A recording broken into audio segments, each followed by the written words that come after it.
September 2nd, 1951. The UN forces are not trying to clear Korea of the enemy, not trying to win the war militarily. They don't think they have the force needed for that. And the casualty list would be enormous. But they are, from now, making small, localized offensives to fix the battle lines, keep pressure on the enemy, and keep their own men sharp. What are these offensives like? Well, the first one is in full swing this week, and you can tell a lot from its name. Bloody Ridge.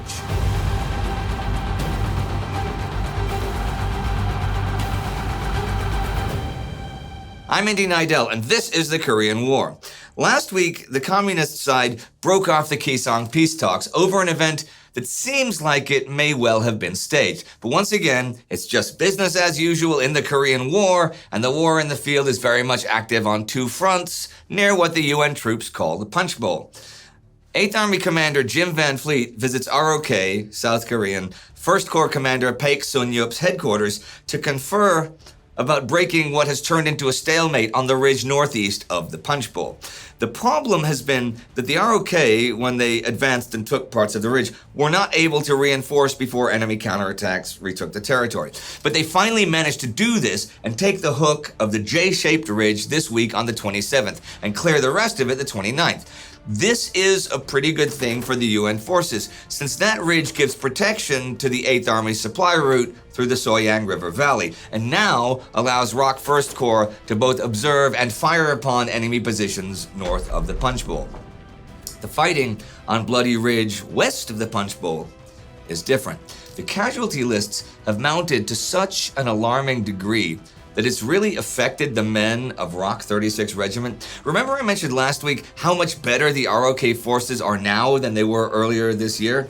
It's true, but still, on August 27, some of them break and run, and this spreads panic to a few elements of US 9th Regiment also involved in the attack. The 9th, you'll remember, was thrown in at the very end of last week because ROK 36 had taken such huge casualties.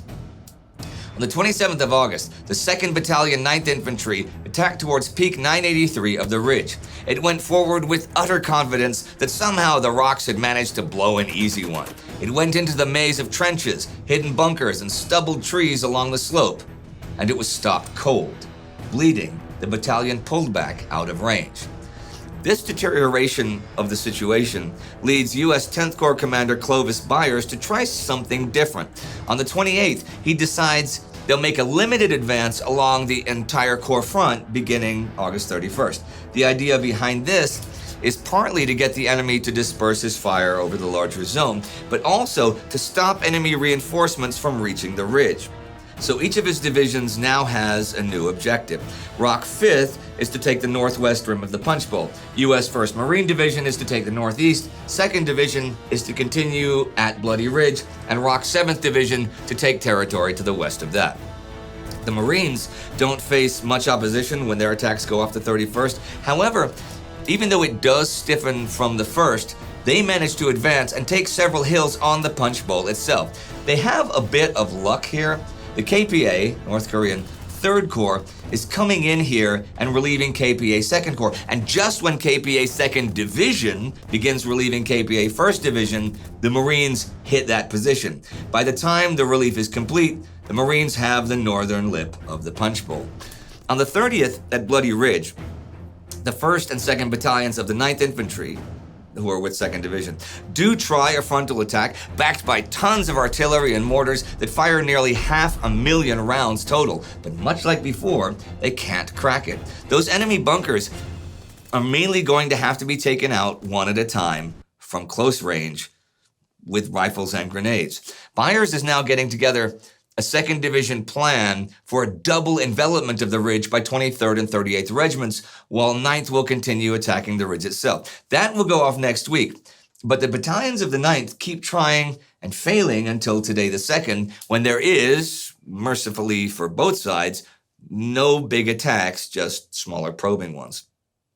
The 1st Battalion also gets 150 replacement troops and 6 officers, and they could sure use them because although they are dishing out a lot of casualties, the UN forces really are taking a lot themselves.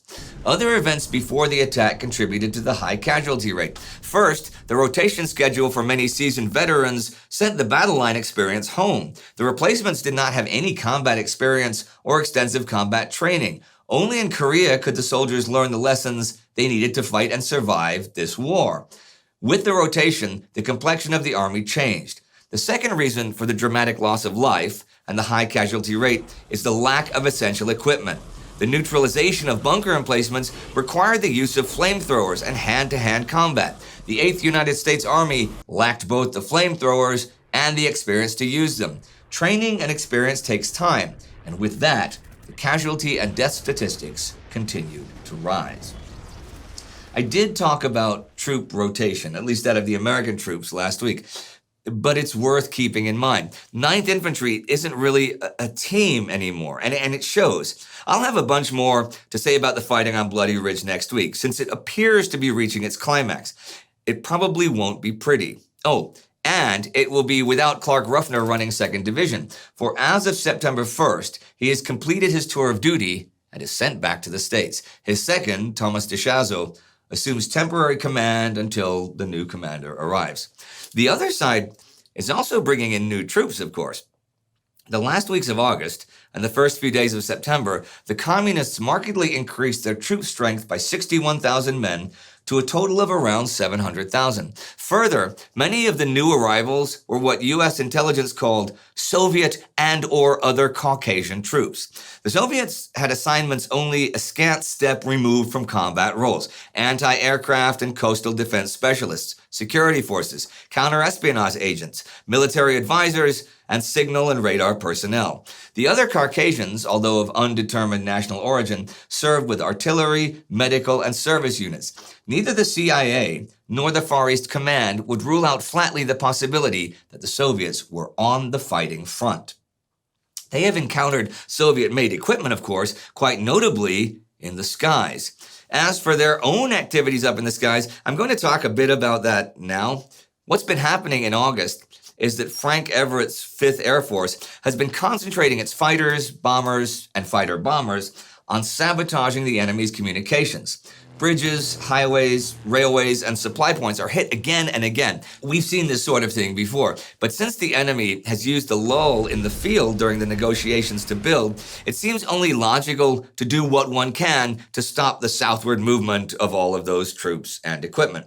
The railway interdiction program in August is Operation Strangle, and while that name has been used for such operations earlier this year, and interestingly enough, for a similar campaign in Italy in 1944 during World War II, this is a specific new campaign that uses the name as well. Attacking the enemy rear does leave fewer planes available for close support of the front lines, but Everest feels that really sabotaging enemy logistics is a bit more important at the moment. So they have daytime strikes and raids, and then at night, B-26s look for enemy motor vehicles to hunt. We will see in a few weeks whether or not this pays off. Strategic Air Command has also been busy hitting the enemy's rear. After the first attack on Pyongyang in July had but modest results, General Ridgway expressed his keen disappointment that FEAF had not been able to bring massed air power to bear against Pyongyang. He instructed General Wayland, the FEAF commander, to prepare another strike and urged him to take all possible care that the weather should be suitable this time. Back on August 14th, there was finally good weather over the target, and Wayland sent in 66 B-29 medium bombers and 56 fighters as support. And this time, they savaged Pyongyang pretty well. Actually, I think they savaged it pretty well the time before, but anyhow. Thing is, there were no enemy airplanes to oppose them, but the enemy AA fire was intense and accurate, and 6 fighters were lost. Ridgway was also pressing, for a while, for permission from the Joint Chiefs of Staff to bomb the North Korean port of Rashin. This is way far away from the front lines, but is a year-round ice-free port right near the Soviet border. Douglas MacArthur, when he ran UN Command, had also wanted to raid Rashin, But he'd never gotten permission because of the dangers of making a navigational error and accidentally crossing the border. Well, back on August 1st, Ridgway made a case to the JCS about Rush-In. Not only is it a road and rail hub, but recon showed loads of stockpiling of all sorts of stuff there. And he wants to use both airstrikes and naval guns to destroy the port's industrial zone. There are also big facilities there for storing oil, and even railway repair stations for logistics support. He's convinced they could destroy the port without entering Soviet territory or airspace. The JCS thought he made a good case, and on August 10th told Secretary of Defense George Marshall so, adding that military pressure and shows of strength could only be good things at the negotiating table. It would be most desirable to take all possible measures within the scope of operations in Korea to deter the communist supply buildup and thereby obviate the possible needless loss of lives among United Nations troops. Both Marshall and US President Harry Truman agree with the Joint Chiefs, but with some restrictions. The chiefs tell Ridgway he cannot use naval vessels, just air power, and they should not give this any special publicity. Ridgway thought on the whole thing and decided that instead of mass raids, he would send smaller daily raids, and they would focus on the marshalling yards. Last week, on August 25th, came the first raid by 35 B-29s with 24 fighters as escorts. They did not lose a plane and did a lot of damage. And that campaign will continue into September, but with that, my week here is done. With bloody fighting taking life after life on both sides up near the Punchbowl, and plans to broaden the offensive in order to end it. Oh, and the US and its allies have let the Chinese know they are not getting any role in the San Francisco conference set to begin in a couple of days to hopefully sign, a treaty with Japan that finally ends World War II and lays out Japan's future. The UN has called China an aggressor nation, so China is not welcome at any peace tables until China ends the Korean War, according to them.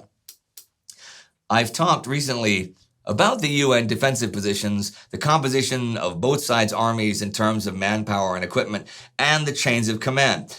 But though I've mentioned the local North Korean defenses around the Punchbowl, there's something deeper about the general communist defenses I should go over.